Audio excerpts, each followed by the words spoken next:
नमस्कार, मी केर चित्रा, sharing happiness Swanand इन्व्हेस्टा। आपल्या कुटुंबाची एक लाईफस्टाईल असते, हो की नाही?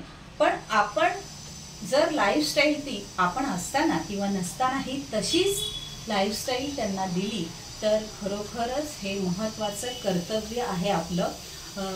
जी लाईफस्टाईल आज आपण देणार आहोत ती आपण नसतानाही त्यांना मिळायला हवी, ही देणं हे आपलं आद्य कर्तव्य आहे। तसंच आपण जेव्हा कधी आपल्याला सेविंग करता येईल तेव्हा आपण सेविंग करत असतो मधून, पण हा जो पैसा आहे सेव्ह केलेला तो पैसा जर आपण लमसम जर हॉस्पिटलायझेशनच्या क्लेमला दिला तर सगळी आपली संपत्ती त्या क्लेमसाठी निघून जाते। मग त्याच्याऐवजी जर हेल्थ इन्शुरन्स आपण वेळेवर घेतला, अगदी वेळेवर, तर त्यावेळेला काय होतं, हॉस्पिटलायझेशन सगळं जे बिल आहे ते मेडिक्लेम कंपनी किंवा हेल्थ इन्शुरन्स कंपनी देत असते आणि आपल्या जो आर्थिक बोजा असतो आपल्यावर पडणारा तो थांबतो।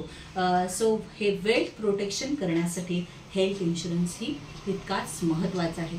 तर असे वेगवेगळ्या प्रकारचे इन्शुरन्स कोणकोणते आहेत आणि फायनान्शियल सोल्युशन कोणते आहेत जेणेकरून आपण आपली वेल्थ प्रोटेक्ट करू शकू, तर ते समजून घेण्यासाठी तुम्ही मला खाली दिलेल्या डिस्क्रिप्शन बॉक्समध्ये एक व्हॉट्सअप ग्रुपची लिंक दिलेली आहे, मी त्याच्यावर संपर्क करू शकता। वन्स अगेन, मी केर चित्रा, शेअरिंग हॅपीनेस स्वानंद इन्व्हेस्टा।